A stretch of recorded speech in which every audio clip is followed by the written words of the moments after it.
it has to make sense, because at the end of the day, even though we have passion behind this, we got to make money, and people act like they're scared to talk about it. Yeah. And then I'll get some people are, oh, I'm not really in it for the money. I'm like, that must be nice. That must be nice, But child, most because people, I got bills to pay. Yeah.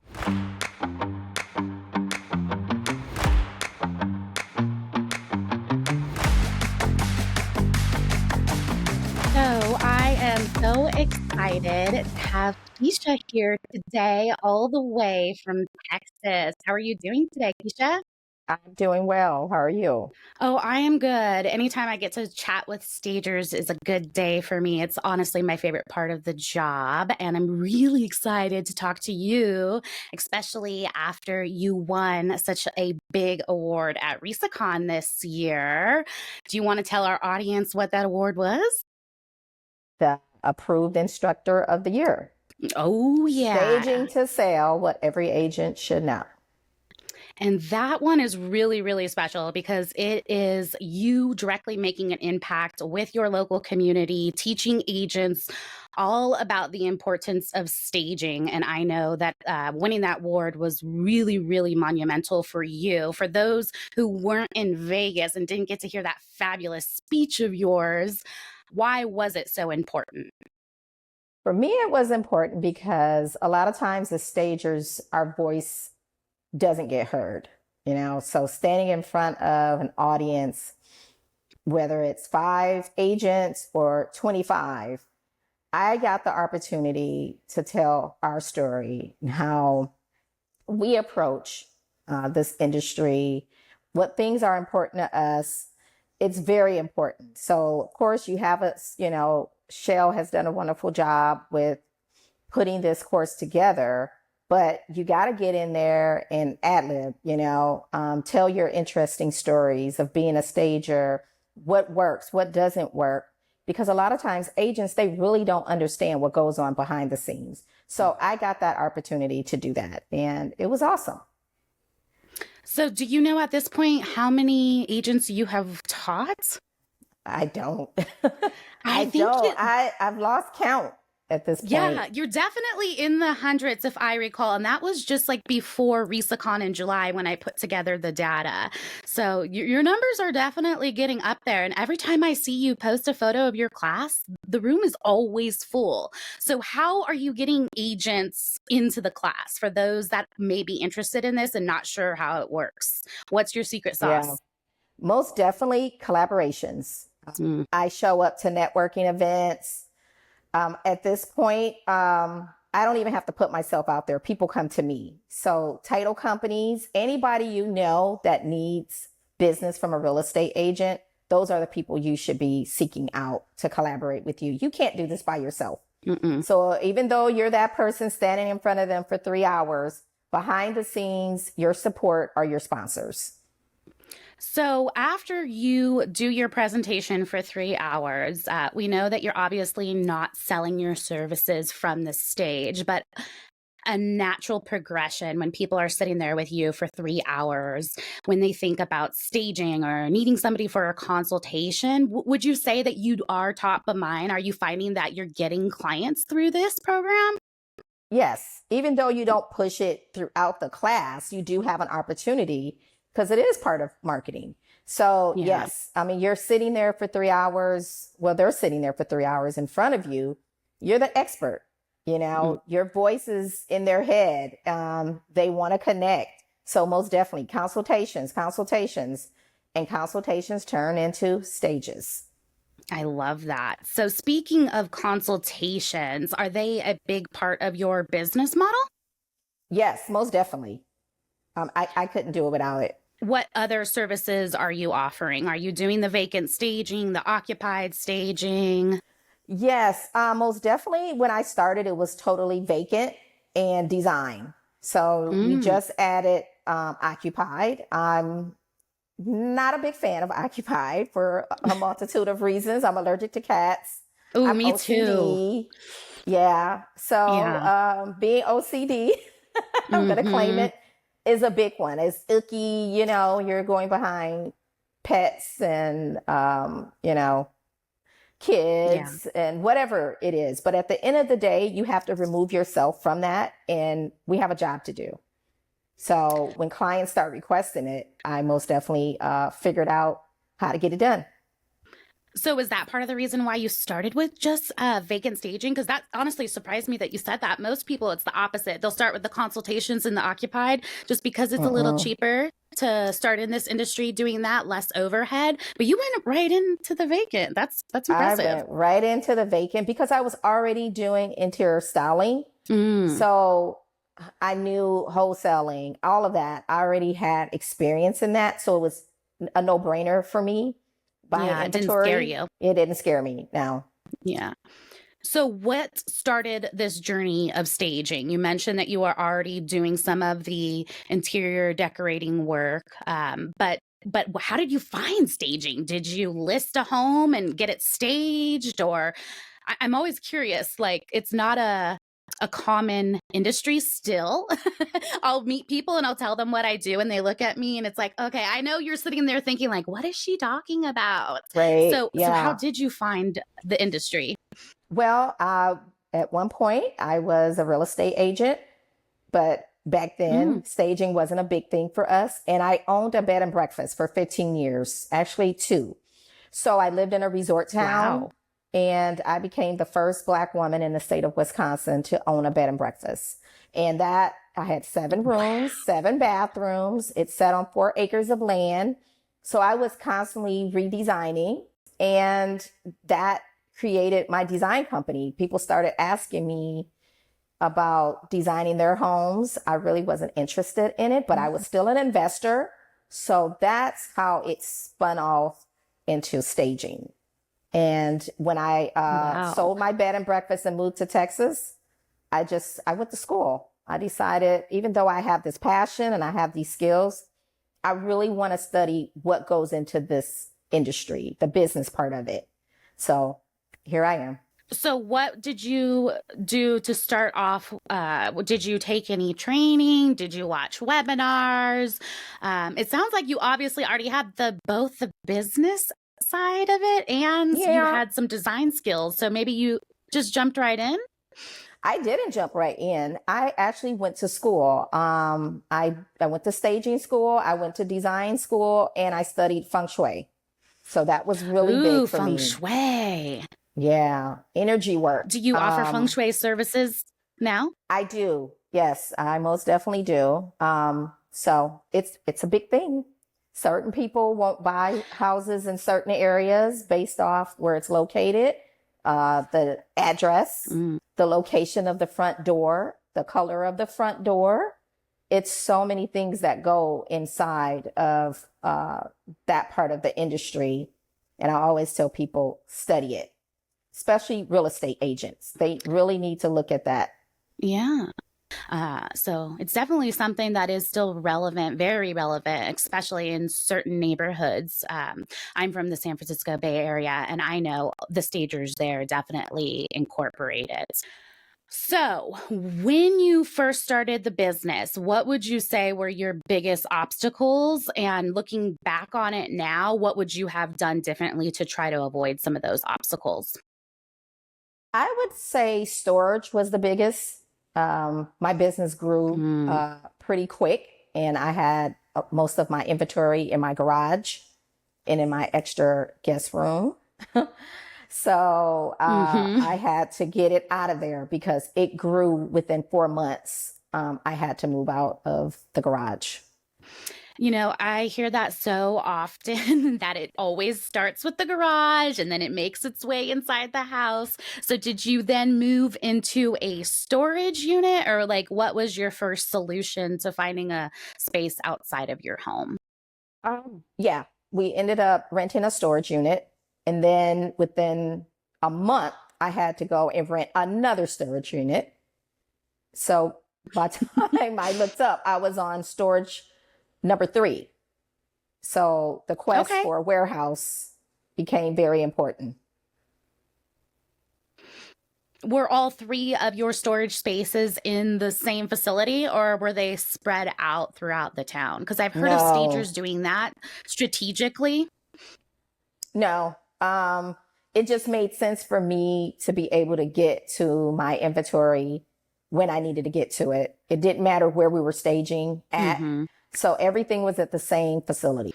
So when you were working out of the storage units, what kind of struggles were you coming up against? Because I know you recently moved out of a storage unit, right? Yeah. I would say my biggest struggle was privacy, security.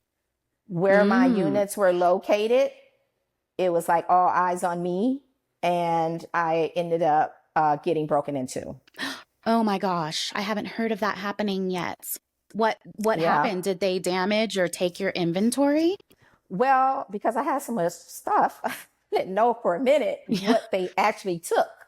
It didn't register what it was until after we did the move and I went through the inventory. So I do believe it was an inside job, just the way that it was done, and how the lock was cut. It was like, who has this equipment to cut so clean like this, you know? And then one day I saw an employee actually cutting someone else's lock off, and it made me go, interesting. Yeah. So we had to get out of there. So that was kind of like, okay, we need to do something to not lose inventory and not stress about this. Did you place a claim with your insurance, or did you just eat the loss? I ate it. And the reason I did was because I didn't know what they took. And I wanted to be very clear and honest filing that claim. Yeah. And I couldn't be. So I didn't. It wasn't a huge loss because the storage unit they broke in was where I stored my accessories. So they didn't take any of the big stuff. Yeah. Yeah. So what they took, I actually, I caught it. So I caught it before it was, they were going to come back. They actually put their lock on. They took mine off and put theirs on. No, they did not. No. Yeah. That is bold. That was real bold. Okay. Wow. Yeah. So when did you get the police involved? I didn't. We got there. We were notified about it right away. And I got in. Oh, they were going to come back. They had a chair set up and everything. They were sitting down, going through everything. They had their own bins where they were taking out of mine and putting in theirs. So I got back in time, and I had an offer on the table for warehouse space. It was shareable space, and I took it. The shareable space, if I recall, was it a furniture store furniture that you were able to collaborate with? I made that partnership because I used to work for them as the merchandiser for the store. So I was the one who came up with the idea to offer it to stagers. They were implementing my idea without me. I showed up to the meeting so I can hear the rest of what they were implementing. And it was like, oh, wow, she's here. Yeah, I'm here.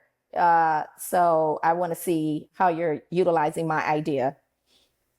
So when all of that went down, did you then, because I just saw on Instagram recently, you getting the keys to a new space. And I was like, oh, okay. So is that part of the reason why you made the choice to move out of the shared space? Are you just like rapidly growing and you needed more room for you? Well, there was a multitude of reasons. I always still had the need to have my own space, because with the shared space, I only could go in at certain times. They were closed on certain days. And most of those days, it was like, oh, wow, I need to get into prep. I can't even get into prep. So we had to redo our schedules completely. It started becoming an inconvenience. So I just prayed about it. And one of my friends here in Houston, she has a warehouse, and a space became available near her. And she let me know right away. And I was in my car over there putting down that money. So that's when you see me doing that, getting my keys. She's the one behind the screen, video recording me. I loved that. I love that you have a video to document that big moment, because it's one thing to get your first storage units. And then, like you said, you did the shared space, but having something that's just yours, it must give you a sense of pride to know that in such a short time that you've been operating in Texas, that you've been able to take your business to this level. And you've been primarily doing it yourself, from what I understand. I have it, but soon and very soon, there's going to be a bigger team behind me. Even though we say I do it by myself, actually, my moving company that works with me, he owns his own company, but I only use them for my staging projects. So they really are like my staging assistants. I have trained them to hang art, place furniture. Like, they're there until the end. So they really are my team, and I'm very grateful for them. You got lucky. How did you find them? Instagram, inbox. Yeah. Wow. They inboxed you or you inboxed them? I think they inboxed me. I can't remember. It's, okay. It just, either way, we inboxed, and it was like, hey, what's your rates? Do you own your own truck? Because I was big on, you got to have your own truck. I could care less. He did not have his own truck, but now he does. And I've watched him grow as well. Okay. So I love that. I love that. And how did you train them because moving people's furniture is very different than staging and setting them up. So are you there on install directing them every time, or is it now to a point where you could just give them the layout and you trust them to go in and do it? Because I've heard people training their movers to that degree, and that impresses me. Well, that scares me. But no, I'm not to that point yet. I'm there. This is my business. I'm there for right now. But they do go into a lot of the de-staging on their own. I don't have to be there for that. So okay, that's a good thing. So I'm getting there. But for right now, I am at every install. Like, you hired me, you're seeing my face until my assistant is hired and available to work. So tell me what an install day typically looks like for you.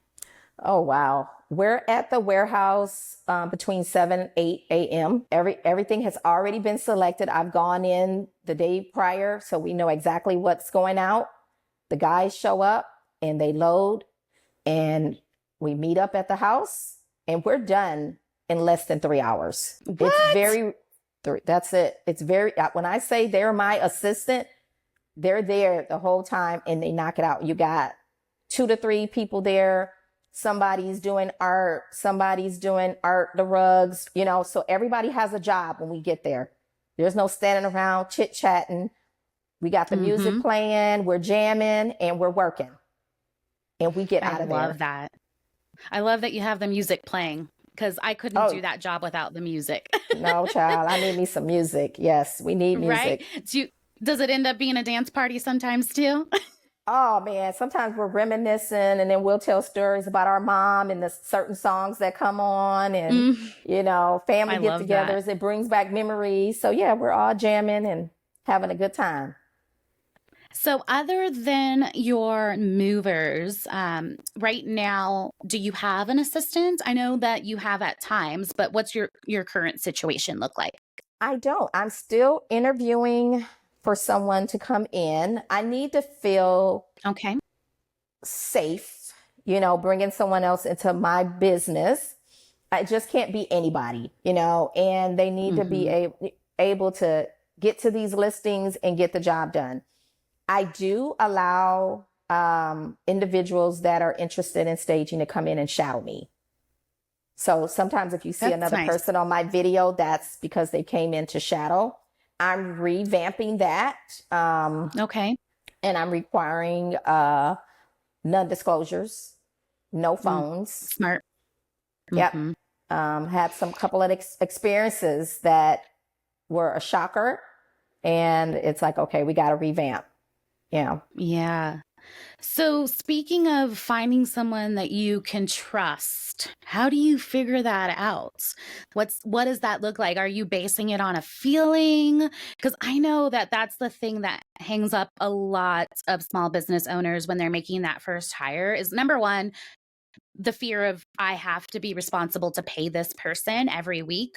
But then there's also the fear of like, can I trust them? So how Yeah. are you getting over that? Day by day, just keeping focused on the business, not taking everything personally, and not, overshadowing them, letting them do the job. But the training part of it, it's where it's at. What are my Yeah. expectations? Being very clear with that and giving them leeway to what after I've trained them. Okay, let's see if you can execute this.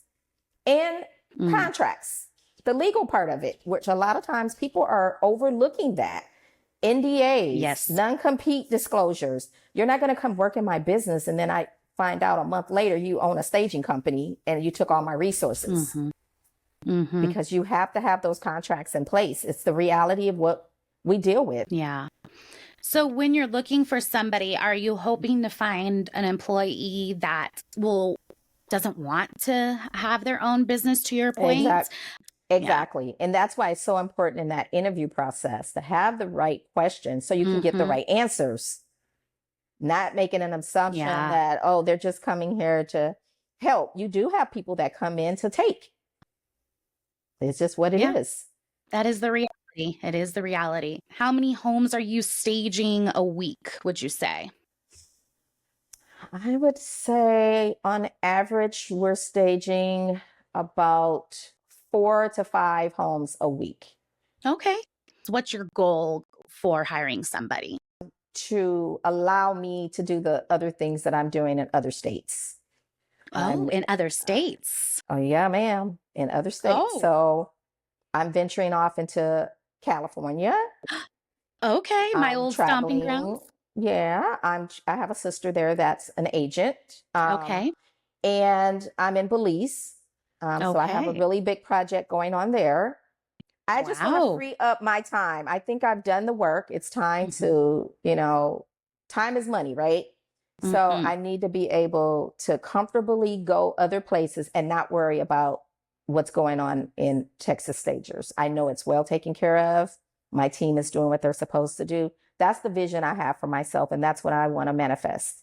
So what is on the list of things to make that happen outside of getting somebody hired and training? Most definitely my team, bringing in those additional stages and not necessarily being busy every day. So we just structured, we're only going to be staging on Tuesdays and Thursdays.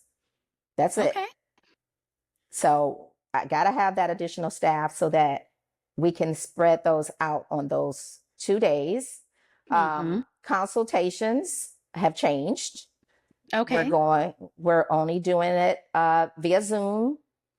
That's where we're at with that. It allows me to work in different cities in Texas.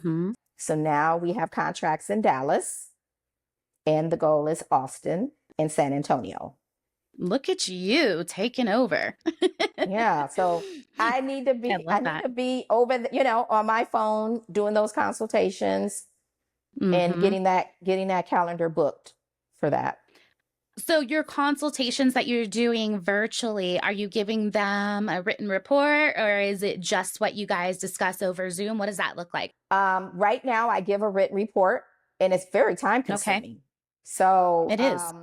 With the video chats, we will go to where they will get a recording of all the notes. So that's going to make it easier.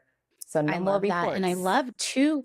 Now Zoom has the AI note taker. Yes. It will give you a summary of everything. And let me just say, my best friend lately has been ChatGPT because I'm in the process of editing all the RESA sessions, the encore ones. And I sit through them all to edit them, take all of my notes, and then I take the transcript and I put the transcript into Chat GPT and I tell it to summarize things for me and this and that. But I could see that freeing up your time a little bit with the use of AI to generate some of these reports. Have you already started doing any of that? We are working on it right now because we have Cool. lots of I love that. consultations for Dallas coming up next month. So we're preparing. I feel like it's a really efficient way to help people with their homes, because I believe every home deserves to be staged. And as we know, not everybody could afford like the full blown staging, or maybe not even the occupied staging. So giving the homeowner the resources to figure it out on their own, I love that. And hopefully you're getting paid really nicely for your time and going the extra Yes. mile to make that report. Yes. I love that. What other services have you thought about bringing on, or have you brought on in the last year or so? Well, design has always been part of what we do, but of course, staging takes the floor, right? It's the Yeah. showstopper. So design has most definitely grown for my company. Okay. So my project in Belize is very important Mhm. right now. So it's kind of a two-part. So I will purchase a home and I'm going to be rehabbing that home. So I'm going to be using all these Fun. skills, all my wholesalers. And I have a project that I'm working on. It's a business. So I am supplying all of the lights, all the chairs, things of that nature for this Okay. particular business. So we'll release that as things move a little bit along in the process. But I'm excited. Are you using what tools are you using for your design business? A mix of a couple of things, because there's a company that I utilize to do that. So I have no clue on that piece. That's what I say, collaboration, hiring other Yep, people that collaborate. do what you can't do. So most definitely they Yeah. use AI. So, some of us feel very strongly about the use of AI in this industry. Mm-hmm. I feel like it has its place. I do think it's very helpful just knowing how to use it, using the right person, especially when you're doing the virtual staging of spaces. You don't want to see furniture floating up in the air. But there's some people, I know those are the worst ones. Really bad. Or like, Look at, like, I can see that chair. That's virtually staged. Look at that yeah. chair. And let's not But talk about like the bad aspect ratios. I went to school for production design for yeah, television, and we had to learn how to draw everything to scale. And let me tell you, those classes were the death of me. I just remember like sitting there so frustrated at the dining room table trying to put everything to scale. And now I'm like, well, these people don't know anything. They need to take that yeah, class, because that's the yeah, thing that gets me is the scale. I'm like, oh boy, that couch is really large, you know? exactly. Yeah. So I Mm. think knowing who to go to for that Mm-hmm. resource, because if I get a client that says, hey, my client just can't afford the staging right now. They're struggling. Do Yep. you know anyone that does virtual staging? You need to have that resource, Yeah. because it's take your personal feelings out of it. You're running a business. Even though you don't do it, make sure Yeah. you know someone who does and send them Yeah. their way. Yeah. And make sure that person or resource understands like the concept of staging, I will say as well. And Oh, it's yeah. not just to throw as much furniture in there and, put all of these clutter. I've seen some of them where they're making a lot Yeah. of clutter and stuff. I'm like, that's not the purpose. It's to take that stuff away. So I will say that use yourself as a resource, because honestly, the virtual staging isn't going to go anywhere. It's not. So with that being said, do you offer virtual staging services like publicly, or are you only mentioning, oh, I know somebody, let me recommend them to you in the case that the homeowner says this is unaffordable for me? Yeah, I just recommend it. And then in Yeah. the design aspect, that's totally separate. So I'll have that Yeah. utilized for that. But yeah, I think I have some posts early on when I started doing it with design. You can see the Mm-hmm. concepts and they were really Mm-hmm. neat. I mean, but it has advanced so much. You don't know what's Yes. real You don't know. anymore. I know. I'll show something to my husband and he's like, Felicia, that is not real. And I'm like, how could you tell me this isn't real? But yeah, it Yeah. is pretty scary, honestly, sometimes to see how realistic it looks. We've come a Yeah. very long way. A long way. And I still say, even when I teach the class, make sure you have that documented that this is an AI generated photo. Yes. Because the worst thing that can happen, which does quite often, is when I get those phone calls after the agent has told me the client decided to do virtual staging, is the feedback. Yeah. The bait and switch. That people aren't happy. They go in and they see that the house is but empty, right? So now I'm getting called in to stage it. Yeah. And then you've got like this process where you do go into the vacant home and then your mind is jumbling, trying to understand how your furniture is going to fit in there. It just doesn't connect, which is the whole reason why staging works to begin with, you know? Exactly. So it's not going anywhere. There will be a place for virtual staging, I think, especially in those remote areas. I live now in Nevada and we drove to Vegas in March and it was like an 8-hour drive. And we went through some rural towns. And I thought to myself, there is no way a staging company is going to drive all the way out here. So what options do these guys have? They just have to list their home as is. So I can see a place for it, but most traditional definitely. traditional staging still is where it's at. So from all of your experience, for those listening that don't know, Kishah is also a mentor. So she gets to talk to lots of people entering into this industry, those that are already in this industry. And I love that you do that, first of all. I think that there is a huge need for mentorship in this industry. When you're talking to all of these stagers, what are you finding is the most things that people struggle with when they come into this industry from your perspective? Oh, I think we hear this all the time. Pricing. I knew you were Going going to once, say it. going twice, pricing. That's why it's so important to get educated. It's so important to know what you're stepping into. And that's when I talk about that business aspect. It's not enough just to have the passion for this and to be creative. If you don't know how to run a business, you're not going to be here long. You're going to burn out. No. You're not going to make the money you want to make. And you're going to go find a job or whatever the case, or stay at your job. You know, it has to make sense, because at the end of the day, even though we have passion behind this, we got to make money. And people act like they're scared to talk about it. Yeah. And then I'll get some people are, oh, I'm not really in it for the money. I'm like, that must be nice.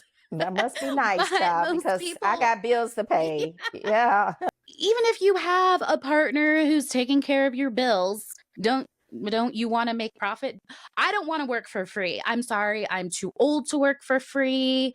Been there, done that. That's my thing. And, you know, sometimes it does take somebody sitting down and being like, okay, this is a business. You are here to make money. But it doesn't sound like you ever went through that. Was that because of your experience in your past business? Most definitely.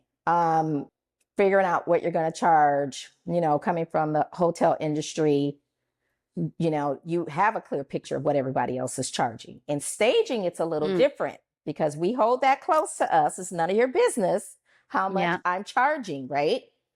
So trying to figure that out. And then you take the staging class, and a lot of the classes aren't really talking deeply into the pricing structure. So you have to go back and take an additional class. I just paid you thousands of dollars, and you mean to tell me I have to go and take another class on pricing? Make it make sense. It doesn't make sense. Right. So as a mentor, I would think that would be like a big part of it. Yeah. Yeah, but you have that. And that's what I hear from people that I coach, is that they didn't get that part of it. So now we're sitting down and we're coming up with the numbers. What makes sense for you? Of course, across the board, different states, things are different, right? But at the end of the day, for me, to this day, I'm not going in picking and trying to figure out what other people are charging. I know what works for me. These are my prices. Yep. I'm sticking to it. They get adjusted when need be. And that's it. No point in looking at what your competition is doing because you don't know what their business model is. You don't know what their overhead. You don't even know if they're making any money. You don't because even know. most of these stagers, based on our last State of the Industry report a couple years ago, it was something like 75% of people admitted that they weren't tracking their numbers. And I was just like, well, guess you shouldn't be basing your pricing off of your neighbor. That's exactly. why. Yeah. And we have, even here in Houston, we had an incident where there was another stager who had agents as a friend, and they were calling up other stagers pretending like they wanted staging so they can find out what the prices were. And I'm like, are you kidding me? Is that important to you? Right? Is that important to you that you have to go that low? No. Right. Mind your business. Stay in your lane. Get a coach. Get some mentoring. Take a class. Figure it out. What are your overhead expenses? You know, you're buying furniture. How much are you trying to get back on a return? Because you do have some people, it looks pretty on the outside, but you don't know what's going on behind the scenes. You have no idea if they got a business loan and they bought a warehouse full of furniture and they just went out and said, oh, I'm going to charge ABC. And when ABC doesn't work, and then now you see that they having a garage sale or a warehouse sale and they're selling off their business because they didn't make the money because they didn't know how to price. They didn't know how to run a business. Yeah. You see it all the time. So what do you think is the hang up? But you think it's just that they don't realize how to account for all of the overhead? Because that's what I think is the missing piece when I talk to people is they're not accounting for all of the monthly expenses like the warehouse, the insurance. They're just like thinking about beating their competitors, it seems. Almost. Like this is not a competition. It, you know, but it's sad to say it is for some. And it's sad that you have to think like that. It is so much that goes into owning a business. How about even taxes? Right. Sitting down and hearing, oh, I haven't been filing my taxes properly. Oh, I couldn't sleep at night. All those little things because you haven't been keeping track of your business. You haven't been minding your business. Worrying about everything else. Instagram, all of that. Of course, we're going to put up beautiful pictures and reels and stories. It's part of our marketing. But I mean, have you ever been somewhere and you went and you bought a burger because it looked so good on the advertisement and then you got it and it was like, oh, this sucks. It wasn't what I thought it would be. You don't want to have that type of business. You want that business to be like, oh, they gave me exactly what they said they were going to give me. And then on the back end too, you want it to be operating profitably and smoothly with less chaos as possible. Not just showing that on the not just showing the staged version of your business. You want that to be the reality. And honestly, like there are most people in this industry, I would say, don't have a huge sense of business. Not that that can't be learned, because it certainly can. It will take time. But if I was getting into this, I'd find somebody that had that aspect. If I didn't have it, because to your point, like you're not going to be able to survive too long. This industry is an industry that takes a lot of money to run. Unless you're just doing consultations, you're going to have to spend money, and you want to make sure that you're making enough to pay your bills. That's so true. Otherwise, it's not going to last. That passion that you feel, it's going to die because you're going to be overwhelmed with stress and anxiety. And that's no way to run a business. Go work for somebody else. You know, so you don't have to deal with that headache. Did you take anything away from RESACon this year, whether it be from a session or talking to any of the other attendees? It was so much inspiration always at RESACon. I most definitely would say, you know, looking at my warehouse and my inventory, you know, getting back home and figuring out what I wanted to sell. So did you have a warehouse sale yet? Or are you just like separating things that you know that you're going to sell? I am separating things. And for me, it's not even the selling at this point because now we have the rental component. Right. So I'm making sure that inventory is available if there's other stagers who need to rent furniture. So that's where I'm at, because when I got back, that was my initial thought. Oh, I'm going to sell this. I'm going to sell that. And I thought, no, you're going to keep that because they're great pieces. You just see them all the time. Yeah. And you use them over and over again, but they're still well taken care of. This could be a blessing for someone else that doesn't have the inventory to get started. So are you feeling nervous about the warehouse space, like getting it set up? Are you nervous about the overhead of it? Are you just feeling completely confident in the way that it came to you? Like, this is where it should be. For me, not much makes me nervous, but good for you. But most Lucky. definitely, yeah, now it's more money, even though I was so blessed with the space that I'm transitioning from. It saved me money. It was, I mean, just the way that they made sure my product was stored was great. So for me, yes, now the racks, I'm on a hunt for racks, because they're expensive. They are expensive, but thank God for Facebook Marketplace. Yes. Talking and a lot of businesses stagers are going out of sale. So like big time businesses. I need to get on the ground and start going out and finding these racks. I was on a call yesterday with one of my stager friends that lives in California, and she told me she went and got a bunch of them at Costco. Yes. And I'm like, wow. Costco's pretty affordable. Yeah. And the price was great. So I'm going to go and look. I don't have a membership for Costco. I have one for Sam's Club, but that's fine. I can go over there and easily get one. One of your friends who has a Costco membership can actually just get you a gift card, and that allows you to go in and shop at the store. You don't need a membership. You just need a gift card. Great information. Little hot tip to save you some money. Yeah. And everybody else that's saving those coins. Yeah. And anybody else that's listening to this. Yeah, she most definitely told me about that. So in Facebook Marketplace, I found so many people that are selling these racks because they are going out of business. Warehouses, shutting down or moving or whatever the case.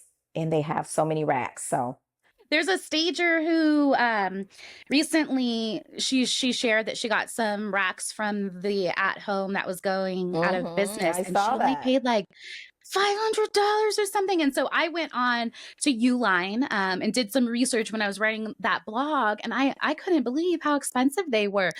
We have some industrial racks for our business as well, but my husband bought all that stuff, and I never paid attention to it, but I'm like, holy cow. Yeah. It is if you can buy expensive. That used, there's a lot of little overhead that you don't realize that you're going to come across when you get into your own space like that. And I feel like that's some of the reasons why stagers become fearful of taking that step and getting their own warehouse space. Is that something that you've heard from any stagers that you've mentored? No, they all had their warehouses. No, they didn't have any complaints. Good. So I'm excited. Nice. I have my idea of what I want it to look like. I still want to be able to have a clean working space. I don't want to feel overwhelmed. Yes. So, and that's important when you walk into your warehouse, that you don't feel overwhelmed. I want to be able to find my items easily. So I'm taking my time. So right now, everything is in the middle of the floor. Everything is in the middle of the floor, but it doesn't look a hot mess, but I see how much. It usually looks a hot mess before it looks good. So that must mean you're on the right path. Well, because we've been, little by little moving stuff from the one other place over. And I've been like, nope, you make sure that's there, that's here, and we're so busy. We don't have all the furniture back yet. So that's why I got to get on it, because imagine when all those houses start coming back. How many houses do you have in furniture right now? I have enough furniture to stage about 25 houses. How many would you say are in your warehouse then at one point? Well, right now I have enough to stage 3 houses. in the Okay. warehouse. Wow. Wow. You are staying really busy then. I am busy. Yes. I bought Are so your much home furniture this summer. It was ridiculous this summer? this summer because It's just because the houses market's been were, exploding, yeah, huh? it was Yeah. crazy. I love Mhm. shopping. I did love shopping. Now I'm like, oh God, I gotta go buy another sofa. I gotta go get some more accent chairs. Yeah. Right. Yeah, I remember you saying at RESACon that you were finally getting to a point where you're getting a little burnt out on the shopping, which is going to be good for the Oh, wallet. So I'm like, oh, great exercise though. A lot of walking. it is. So, what are your favorite places to shop at when you're not going to be doing wholesale? If you're just going to the store locally, are you a Target girl, TJ Maxx? Where do you like to go? Yeah. I go, of course, we all love Home Goods. That's my first spot I'm gonna hit Mm-hmm. up. Home Goods, at home, Hobby Lobby. Hobby Lobby. I Yeah, love them for art. I mean, every time I'm they in got there, a it's a lot there. clearance sale. Lots of clearance Mm-hmm. sales. I have a lot of local warehouse spaces that get Oh, return cool. items from Amazon. So I go there to get Smart. brand new stuff. They assemble it for me. Dining chairs, 35 Okay. bucks. I mean, come on, you can't beat that. So those places, which I found Yeah. on Facebook Marketplace. I mean, surplus stores, you name it, consignment shops. So yeah, Consignment because shots. That's fun. That is fun. So you are currently serving as the Texas State President, and I'm curious what made you decide to get involved in that role. well, initially when I applied, I was going to apply for the Houston chapter. And then I Mm, noticed we didn't have a state president. And I thought, well, no state representative? I was like, yeah. And so I discussed it with my sister. And it was funny because I was like, oh, I'm mhm. going to do the Houston. I had the choice of either one. And she goes, if you're going to do it, you're going to do it big. You're going to go for the Yeah. state president. And I was like, okay, oh, yeah. So I did. She And hyped you up for it. she hyped me up because I was just thinking Houston, and she was Right. like, go for it, go big. And I was like, okay, I'm She's going like, your big. name That's is it. Texas Stagers. It's not Stagers, Houston right? Stagers. Yeah. So here I am. Yeah. And Here I've you loved are. it. So, what would you say to somebody that's sitting at home listening to this and they're like, why would I volunteer for an organization that helps my competitors or that encourages me to meet with my competitors? Like, what would you say to that stager who doesn't quite understand the concept just yet? That it's not about you. It's a bigger picture. Community, Mm, collaboration, service, giving back, learning. I've learned so much, being in this role. And hmm. you gotta step outside of yourself. Exactly. And for all of the people that are complaining about stagers that are underpricing them or stagers that are new to the industry and they don't understand that you need insurance or this or that, how do you expect those new stagers to get that information? Not everybody today thinks I'm going to go and get trained to do something before I do it. That's just the reality of where we live today with YouTube. And I mean, you can find information on the internet like nobody's business. Back, Yep. when I was getting into the working field, that wasn't the case. You had to go to college or, you worked your way up somewhere. But I will say that the easiest way to make your local community one where everybody's working ethically, everybody understands pricing for profit is to create a community or be a part of a community, invite people to your community because they don't know what they don't know.